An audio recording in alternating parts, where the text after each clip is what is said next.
All right. So when I say hello, what are you going to say? Hello. Okay, great. That's how we're going to do. So just a little bit about myself. I'm a community leader first. Well, I'm actually a personal leader. I lead my family. I'm a husband. I'm a grandpa. They call me Papa. I got like 4-year-olds and 5-year-olds and a 3-year-old. They all call me Papa. Hang on me like a jungle gym. Keep me young. I'm also a community leader. One of the things that I've done in the city of Camden, New Jersey, was we helped to create ambassadors in the city, to youth ambassadors to combat bullying, right? So we wrote a whole curriculum teaching them how to advocate in their schools and set up anti-bullying programs in their school. And that was really good because, I didn't realize that even, how bad it was for kids sometimes. Because if you ever been experienced bullying, in a situation where you're getting bullied in school and then you have to run home and literally run home for safety. So we created an anti-bullying program and an ordinance in the city of Camden as well that, combated that as well. So we actually created almost like a city law dealing with bullying and anti-bullying. Also, community leader, I started a open mic night in the city of Camden as well because we wanted to create safe spaces for young people. So in those safe spaces, we did no judgment zones. They can come with their gift, their talents, and their abilities. And what was awesome is we had people actually who had a dream of becoming musicians, a dream of becoming artists, and we watched their dream come. So, in places where Camden was on like the top 10 murder capitals of the world, we had safe spaces that we created in there. So that's community leaders. On the corporate side, I still am a dualpreneur. I work with one of the largest insurance companies in the world, and I train brokers and help them build their businesses. So I'm going to be talking to you today about leadership from all different levels. 1, your personal leadership style. 2, your corporate or your community service. Like right now, when you're in college, you're doing community leadership. So I'm going to teach you how to navigate that better and make sure that you're creating a space to be a healthy leader. Okay. So let me ask you right now. I'm going to ask a question. Okay. My first question of the day. How many of you are leaders? Raise your hand. How many don't know if they're a leader? Raise their hand. How many of you don't want to be a leader? Raise your hand. Okay, so I had some don't knows, and I had some people just look at me. So that's good. All right, I'm gauging the room. All right. So the real answer to that question is everyone should have raised their hand. And when you understand about leadership, leadership is defined as influence. Leadership is defined as what? Influence. So no matter what, we all have some type of sphere of influence. You all have influence over somebody, good, bad, or other. The key is, how are you going to lead in your space? Okay? So I want you to think about that. Whenever anybody answers the question, are you a leader? You should automatically think about, I'm a leader. Now, the fact that you're here at a conference to come back and bring good back to your communities and to your schools, that's a leader mode right there. So whether you see it or not, leadership is not a position. Okay? It's not just a position. And sometimes they think, well, because I'm not number one, I'm not the leader. No, because I know some people that actually influence the lead, right? They don't have to be up front to lead, right? So it's very important to understand that. So again, let me see you in the room. Who's the leader in the room? All right, so we're going to start my morning chant because y'all still like to start the morning chant. We're going to say, I'm a leader. I'm a leader. You're a leader. You're a leader. We're a leader. We're a leader. Let's go. Let's go. That's my chant for the morning. So say, I'm a leader. I'm a leader. You're a leader. You're a leader. We're a leader. We're a leader. Let's go. Let's go. Now let's say it like you had your coffee in the morning. I'm a leader. I'm a leader. You're a leader. You're a leader. We're a leader. We're a leader. Let's go. Let's go. All right. So if now really here's the thing. I want you to write this down. Everything rises and falls off of leadership. So that means leadership is what? Important, right? What's more important is this. If the leader is not healthy, how does that impact the people that they lead? That's a question. I'm going to throw that out there. Who's going to raise their hand and answer that one? If the leader is not healthy, how will that impact the people that they lead? It could be projecting on others. So projecting, what else? Good. Help me. Crickets. In the back. Denying. People like their opportunities. Insecurity, right? So all those things can be habits and the effects of an unhealthy leader. So let's define what let's look at what an unhealthy leader is. So we're going to have 3 leaders today, and only 2 of them are healthy. Okay? The first leader is a toxic leader. So when we think about a toxic leader, what comes to mind when you hear the word toxic? All right, I'm slowly losing my ears, so I'm gonna need y'all to project. Berating. Berating, okay. What else? Unhealthy. Unhealthy, okay. Self-centered. Self-centered, what else? Insecure. Insecure, Forcing opinions. forcing opinions. Those are all actions that happen out of a toxic, but it doesn't explain what toxic is. Oh. Self-serving. Self-serving, that's an action. So I'm gonna give you all a definition. Okay, well, Sorry. go ahead. No, I'm sorry. A toxic leader, I would say, is one that's imposing on others. Okay, imposing on others. This is still actions. Yes. Too toxic is to be harmful. Harmful to another person. Okay, that's the closest definition. So when you think toxic, think of this: poisonous, insidious. Poisonous means that it's toxic, and there are some poisons that can kill you right away, right? And then there's other poisons that are slow poison. I mean, it can take a while and for you to find out. And when you have a toxic leader, most of the time when you have toxic tendencies, all those tendencies that y'all just wrote out are toxic tendencies, right? That's it might not kill the team immediately, but it's a slow kill. And we don't want to be toxic, right? So when we define toxic leaders are me-focused. Okay? Me-focused. Say me-focused. So when we talk about a toxic leader, we're seeing someone who says things like this: well, I can fix it. I can do it. I will make it happen. Right? Have you ever met anybody like that? Have you ever seen someone who lead like that and it just looks like they're the only person, that they're the hope for the world, and all they say is I, and I. And when it's time to take the credit, what are they saying? I. Now, that's a toxic leader. Toxic leaders are the weakest forms of leadership. Now, here's the funny thing about leadership when you're talking about toxic. You can have a toxic leader that's effective. All right? You can have a toxic leader that will get the job done.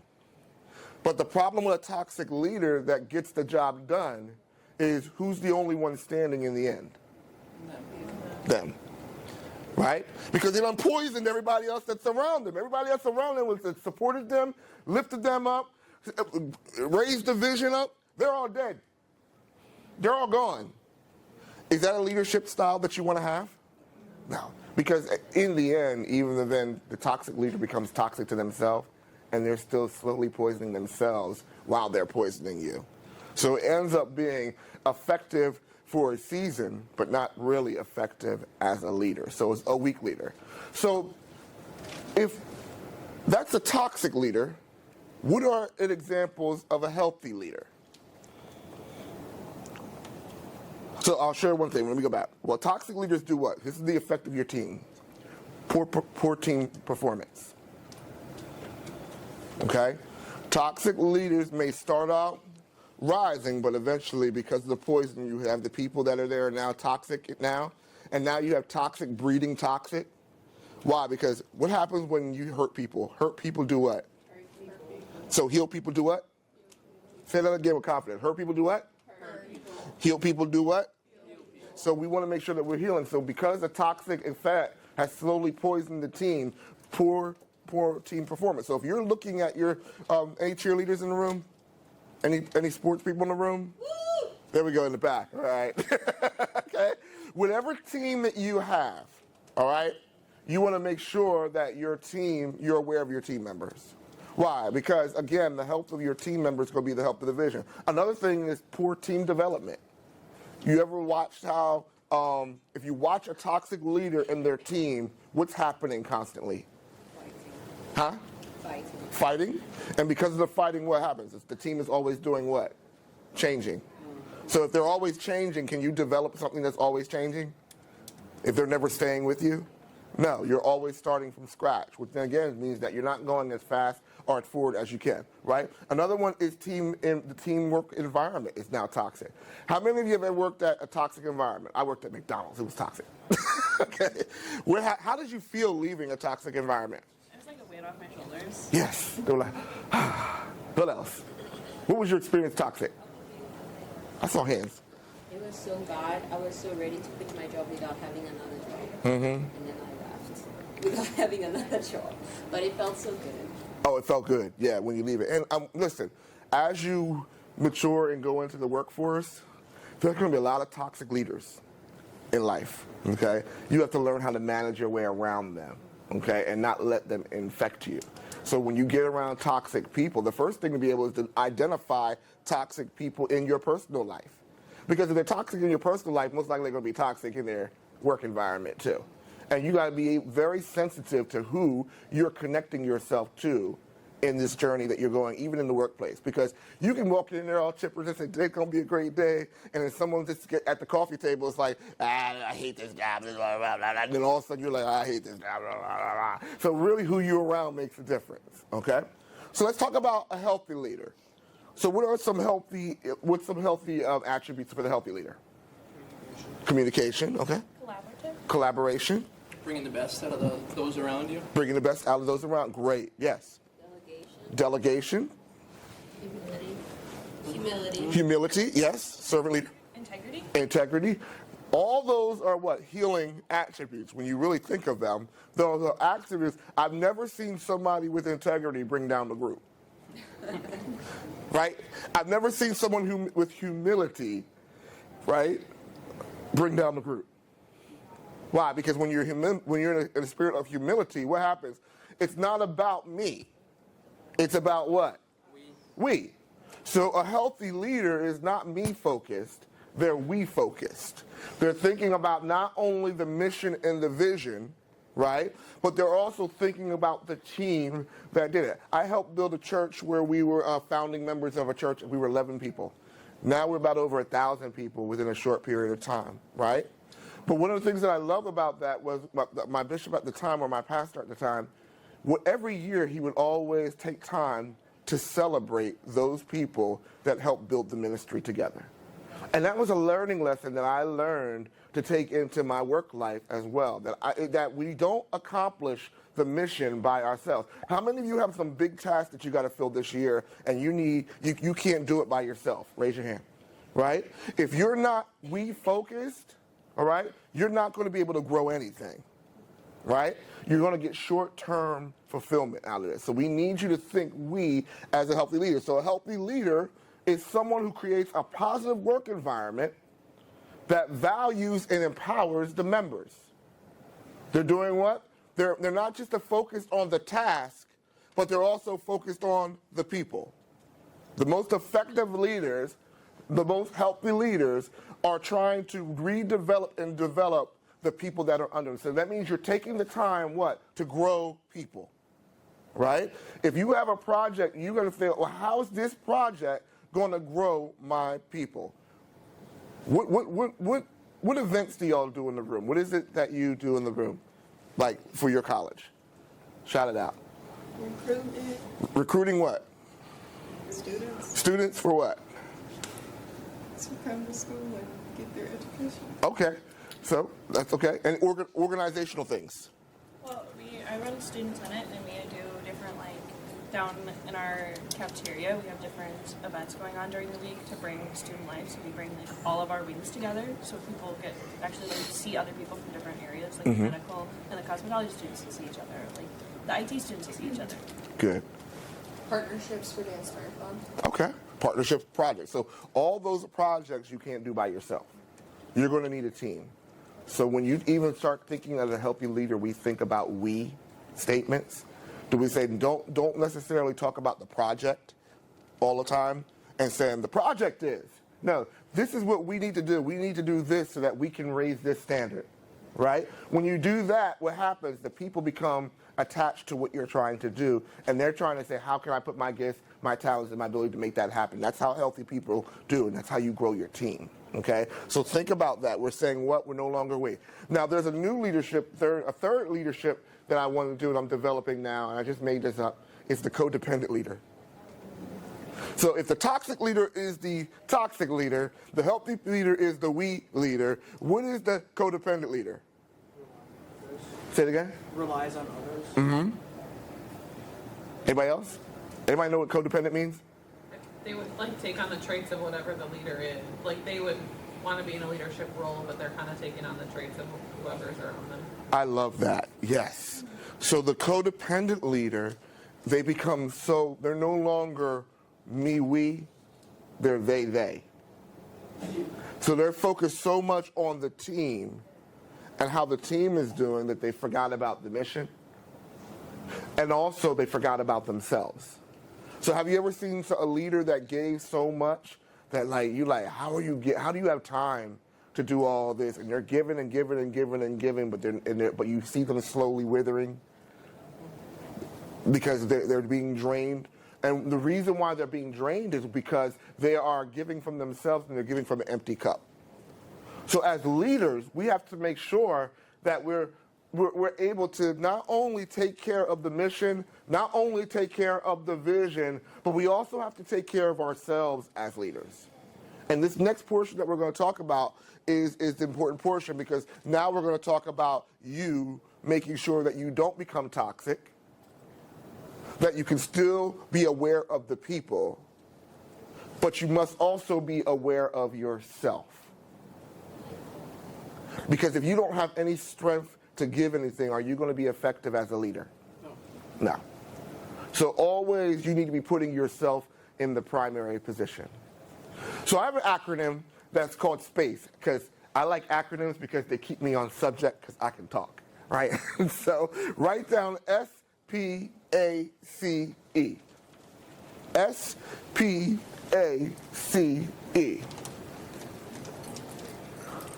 A leader needs to maintain the healthy space in their own life, making sure that they're managing their own core maintenance as a leader. Okay? Their own core maintenance as a leader. So the first letter is what? S, right? S is we need to make sure that we are taking care of our spiritual space. I'm not about to take you to church, I promise. Spiritual space. Right? I'm not talking about Father, Son, Holy Ghost. I'm going to commit my sins and I'm going to confess my sins to you. No, I'm not talking about that space. Don't have a problem with that, right?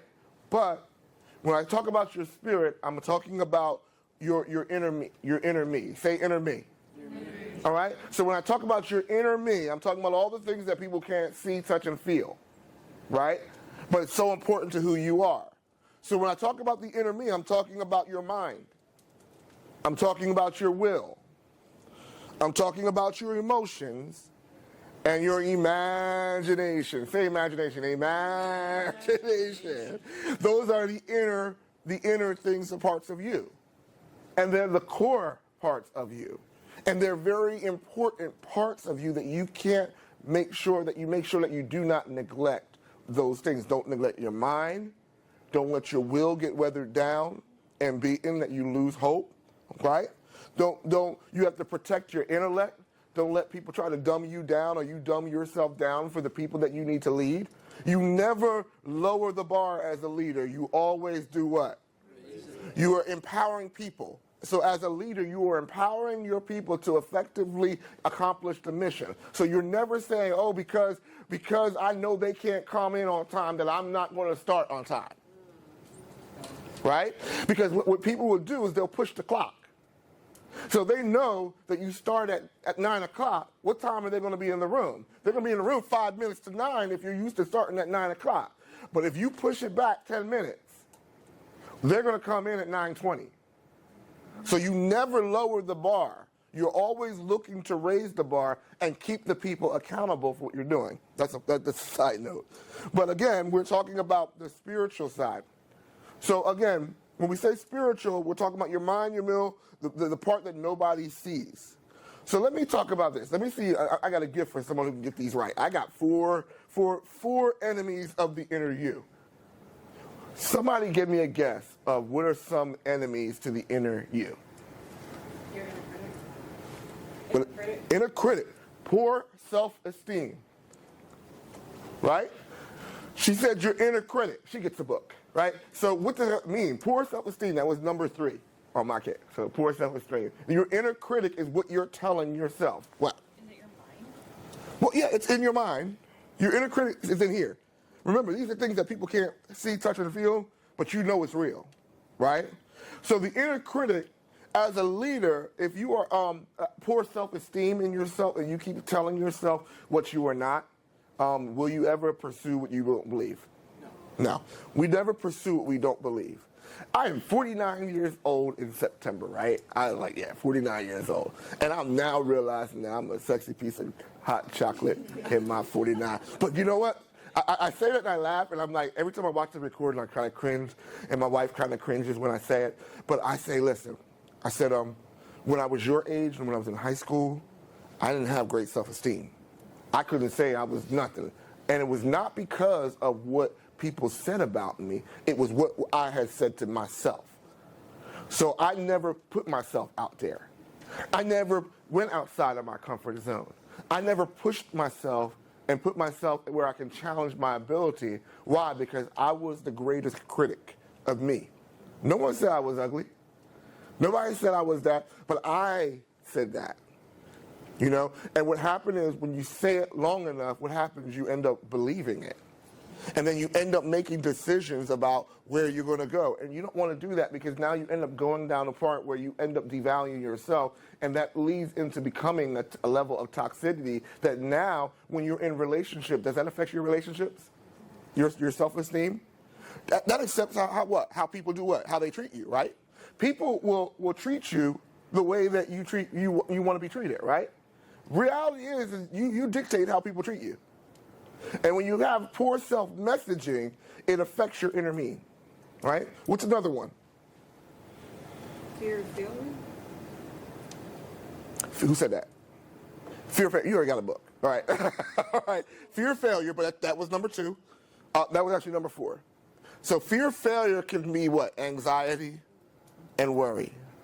And one of the things that we're going to talk about as a leader, I think leaders should really meditate. And when I say meditate, I'm not sitting there are many different ways of meditating, right? How many of you actually meditate? Okay? How many actually don't know how to meditate? How many of you don't care about meditating? Okay? How many think meditation is woo-woo-y? Honestly. All right? Well, meditation is not woo-woo-y. And a lot of religions actually have some form of meditation, right? Some call it prayer. Some call it silent reflection. Some call it yoga. You know, it's different ways of expressing your meditation. But the reason why meditation is important, one is that you have that time to silently reflect on what you're doing. You got to cut the voices out. So when you have to have that day, and we all just have a silent time, part of breathing. You know, the guy that said breathe, and we had the breathing exercise. Did y'all at the showcase when you breathe? Did you feel something different when you did this? Let's do that one time.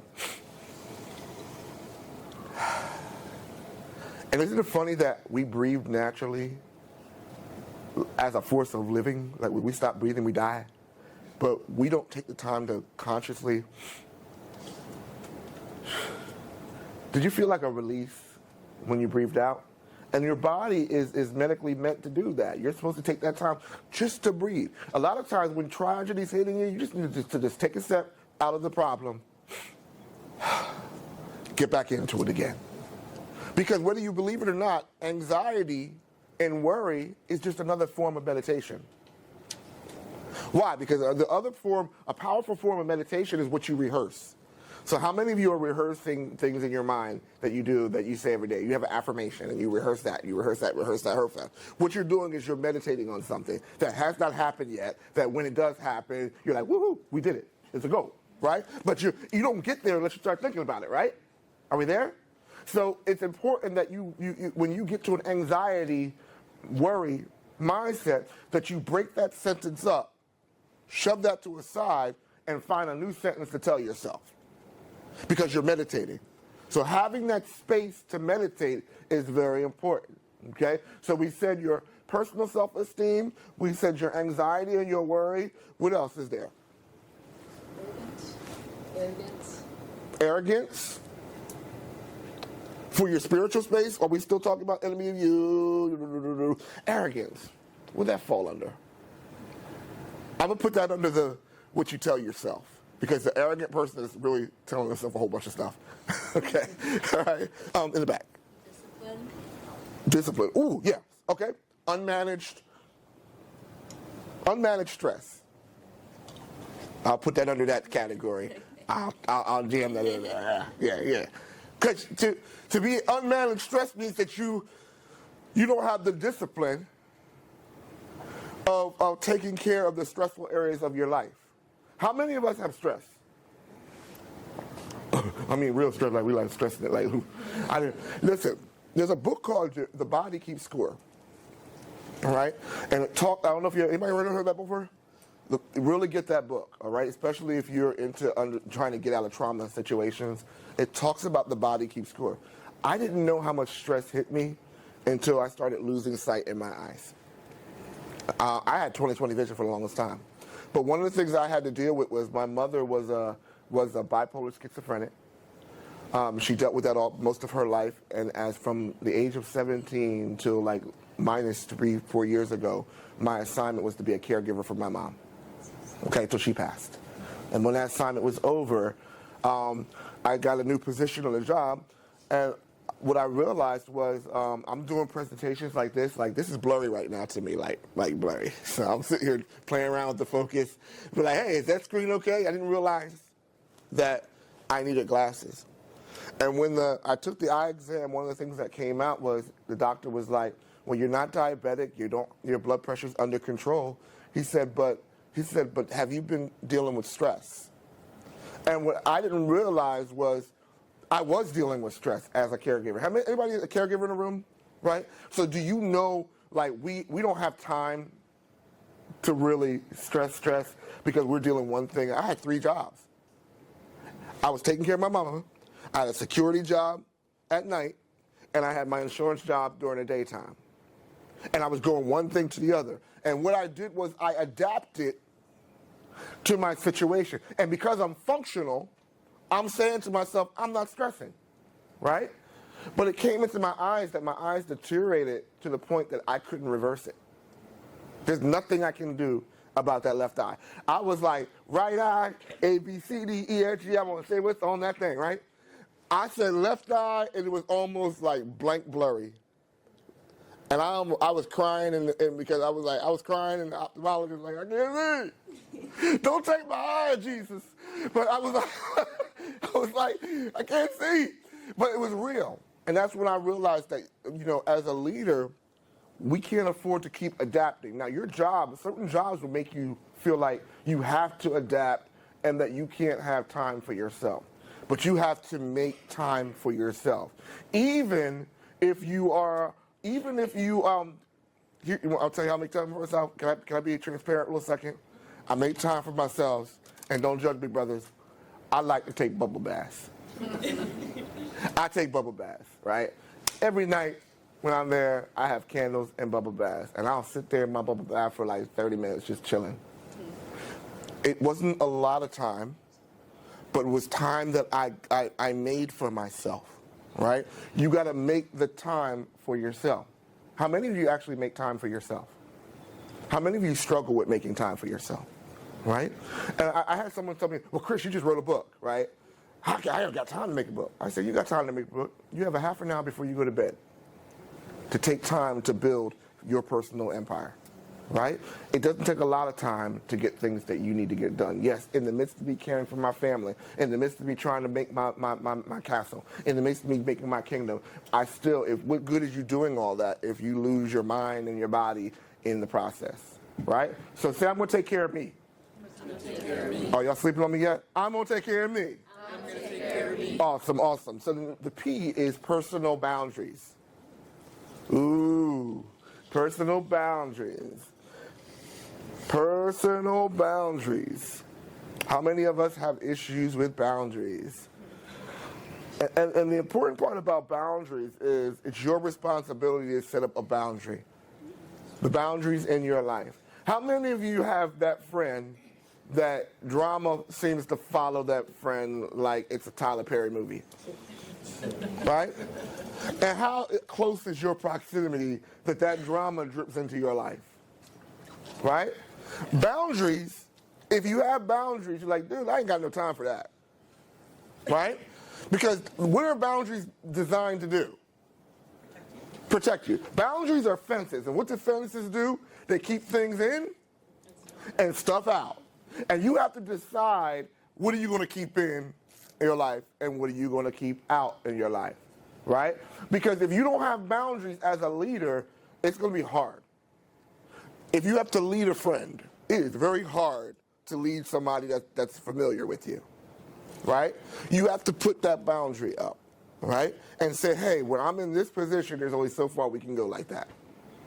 You got to put that boundary up, because if you don't, what happens is you leave your life open for the drama to take over. And does it take much for drama to take over? No. Mm-mm. Even when you're home, you got to separate, have boundaries in your personal life, boundaries in your work life, boundaries in your college life. If you let somebody into your life too personally, and you let your intimate boundaries and you're open, how does that affect you? It affects you not only in your home, it affects you in your school, and it can affect you in your work. So boundaries are important. Say boundaries. So there's types of boundaries. The first boundary we're going to talk about is your physical boundaries. Your physical boundaries. And when you're talking about physical boundaries, your comfort level with the physical and personal spaces. How close am I going to let you come to me? The second boundary is your emotional boundaries. How many of you are just like, you know those people that wear, I'm not going to say in the room, how many of you know the person, you might be sitting next to one of them, that wears the heart on the sleeve? How many might be that person? Okay? The heart needs to be, there's a reason why there's a rib cage around the heart, right? Because that's the most, it's where your heart is, where the issues of life flow, okay? Can I steal that? Huh? Can I steal that? I like that. It's in the Bible. Yes. There's a scripture, a proverb in the Bible that says that out of the heart, the issues of life, right? So if when you look at the heart, we must guard our hearts and our minds. Why? Because I let you into my thinking, you'll affect my heart. So I guard my heart because I just don't let anybody just smooth talk me. I don't let anybody just kick game to me, right? Because what you'll find out in my showcase speech that we're going to talk about how when you let the wrong people in, right, it affects my destiny. When you let the wrong people in, it affects how effective I am. I don't have time. I have a vision and a purpose, right? I don't have time for me to have these dramatic setbacks because I could not put my heart where my heart needed to be. So protect your heart and put a boundary around your heart, right? Because if they affect your heart, it can take you out. And then you have all these unnecessary things that are tied to your heart. Worry, anxiety. Do they love me anymore? It doesn't matter if you love me anymore, because I know. Y'all need to start running your life and your people through the vision and purpose. Because if you tie up to a guy or you're connected to a woman that doesn't see your vision, they'll hold you back. I'm a motivational speaker right now, right? I had to ease that on my wife. She's like, what's that? Right? So when you're around people, what I didn't do was divorce my wife because, she didn't see my vision. I had to show her that my vision was true. Right? But what I did was I did change my community, and I got into a community of people that were into motivational speaking, into coaching and development, and I hung around them. That's a boundary, right? Boundary between my wife, a boundary between my purpose, and eventually my wife came to accept the purpose once she realized that I can be financially taken care of and keep the house up and going, and we don't have to live on the streets and all that, and that. Is that real, right? That's real? Right, y'all don't know that yet, but it may happen. And that's the reason why it's so important that you have boundaries when it comes to your vision and your purpose, right? Because if you date the wrong person, that person that is there that you're connecting to should compliment you, right? It should take you forward. Y'all should be going what? In the same direction. So if the dude or the woman that you're hooking up to is fine as I don't know what, but they're going in the opposite direction, of where you want to go, you got to have the courage to say what? See ya. Bye. Bye. Felicia. He said, bye, Felicia. Okay, bye. And the reason why, because that person can take 30 years off of your life. And I don't have 30 years to go. All right? See, boundaries. So we said physical, emotional, time. Because you're doing so much, time is a currency that you can't get back anymore. I'm so glad that you came here, and I hope am I doing good with your time? Because you can't get this back. Right? Right? So time is a currency. Who you listen to, who you allow to speak into your life, the things that you allow to do, that's currency. Are you spending your currency, and are you time poor when it comes to your life? You got to make sure that you're making time for you. Energy boundaries. I got to rush. Energy boundaries. Listen, watch out for the energy vampires. I said it. Watch out for the energy vampires. Those are the dramatic people that suck from you, and they never get back to you. How many of you have friends, or you really should call them associates, that all they do is they use you as the dumping ground, and they spit out their life to you, my empathic people, all right? And they spit out to you, and then they leave you with all the waste. And they're like, oh, I feel good now. No, you got to put a boundary out. Say, put a boundary out. Because, again, if you're the dumping ground, when are you going to have time for you? And they dumped all that emotional weight on you, and now you're carrying that weight, not realizing that you're not only carrying their weight, your life got weight. I ain't got no time to carry anybody else's weight. So put a boundary up. Boundaries. Personal care. How many of you are actually taking care of yourself?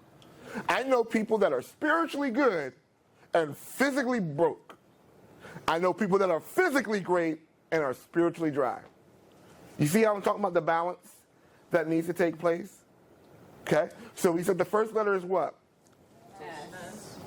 Spiritual space. Spiritual space. I gave you letter, but the first letter means spiritual space. The second letter was what? Personal boundaries. A is affirmational space. Your affirmational space. The words that you say to yourself matters. What you say to yourself matters. If someone sat there and said, you always like your daddy,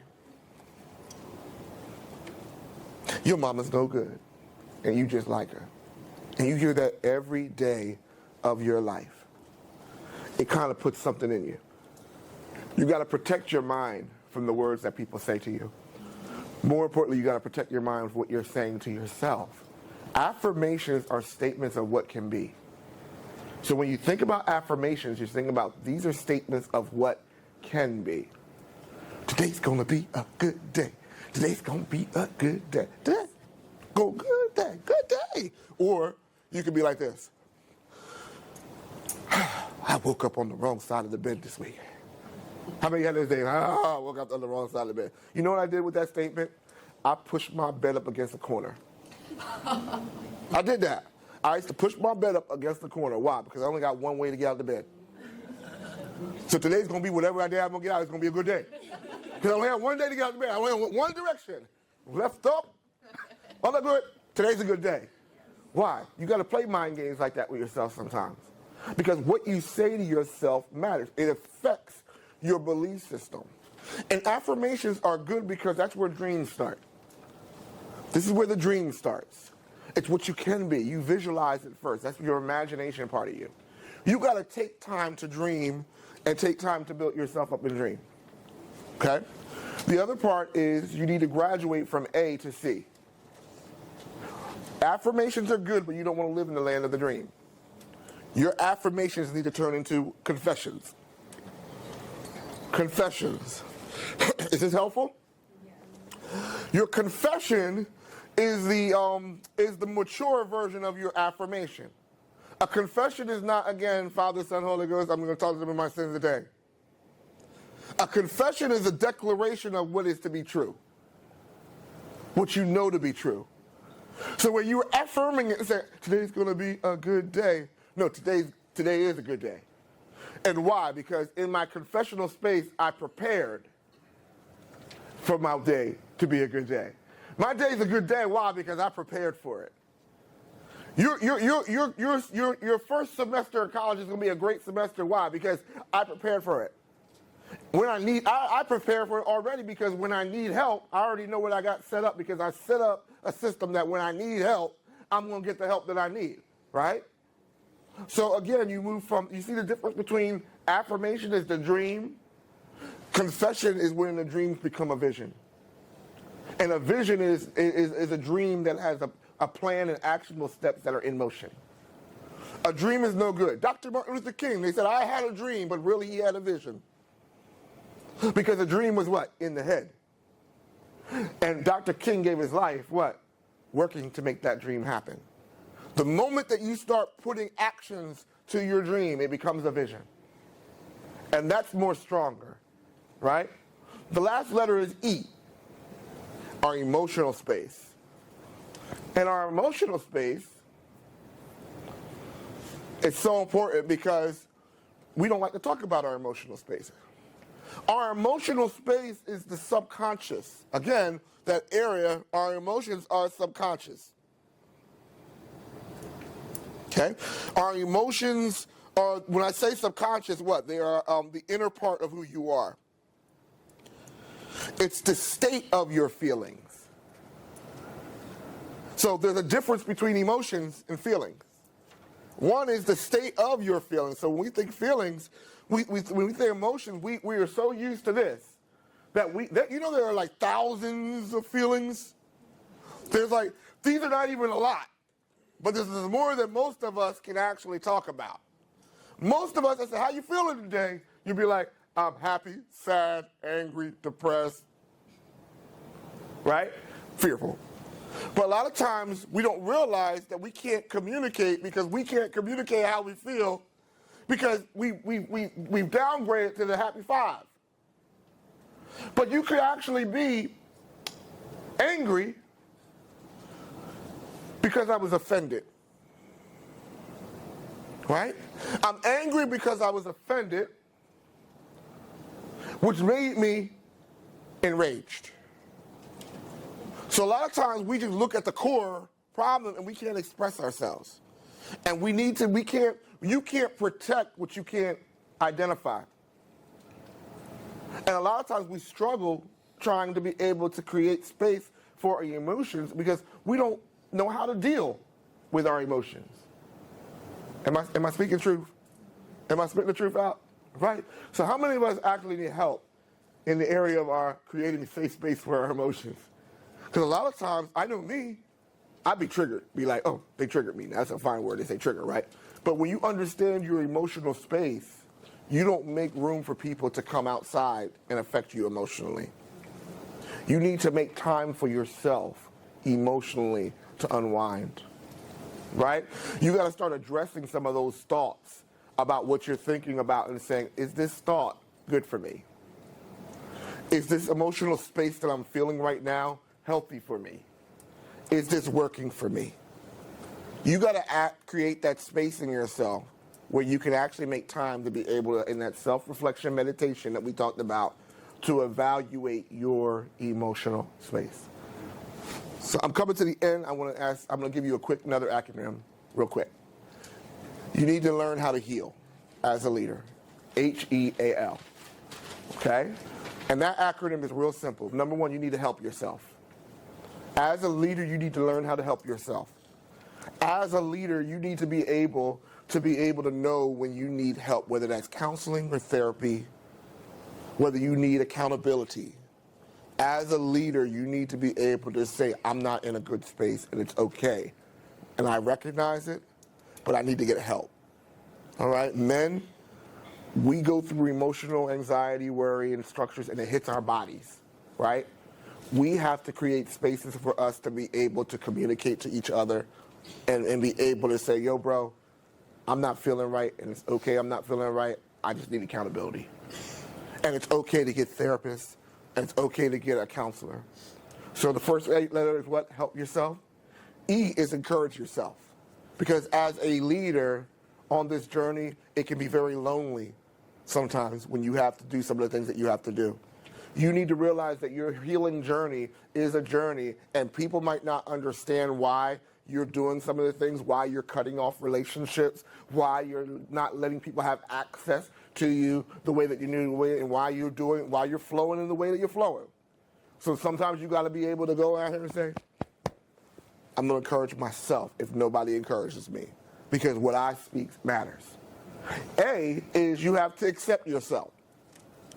Sometimes we're hard on ourselves because we see our flaws and we think that we're supposed to be perfect, and we're not perfect. I am the most flawed individual that's in the room if we're going to compare our timeline, only because I'm older than half of y'all. Right? I'm flawed.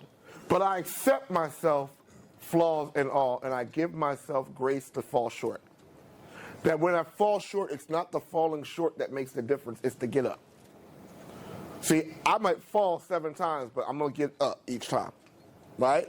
So that's the key. You're going to mess up because you're not perfect. Give yourself grace. Accept yourself, flaws and all. And last, you need to love yourself. Say, I love me some me. I love me some me. That don't sound like it's believable. I say, I love me some me. I love me some me. Because if you don't love yourself, you can't show other people how to love you. And if you're in a situation right now where you're like, love me, love me, love me, you're needy. Love me, love me, love me. No. This is how I need to be. This is how I choose to be loved. And if you can't make this standard, I'm not going to dump down my love standard. Because I love me so much that I'm not going to let me fall into your loveless trap. Say, I love me some me. I love me some me. Has this helped you or challenged you a little bit different? I really want, and this is just the beginning journey, because all leaders really need to know this class right here. Because again, if we have more healthy leaders, we'll have what? More healthy teams. So could you do me one favor?